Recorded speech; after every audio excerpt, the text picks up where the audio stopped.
Kubor ke beberapa. Menteri Rang Bak ke Meghalaya Conrad Sangma ni ke sengi ula Plie Pyrda ya ke jeng temu ban penbahaya ke barik projek hapelau jong ke PWD kompleks ke badon habarik. Aga ba ula Plie pat ba ru ya unar Pynieng Lama ke ri uba Jrong shispa laip huai Phut.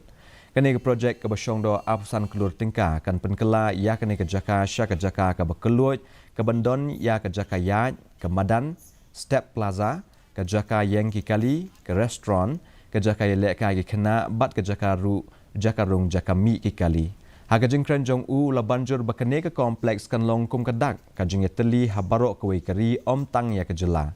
Labu po ban sedang ya kene ke projek ha ubnai risau bat haga bas sedang jong unai wing.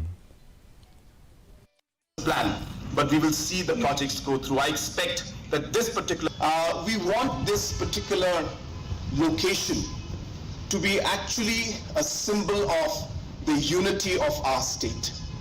We want this particular location to be the symbol of unity for our country. And therefore, we are going to explore the different names.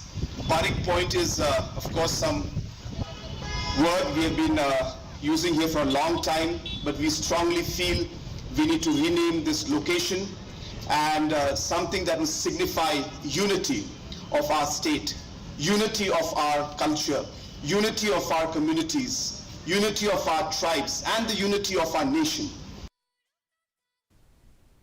Menteri Culture and Tourism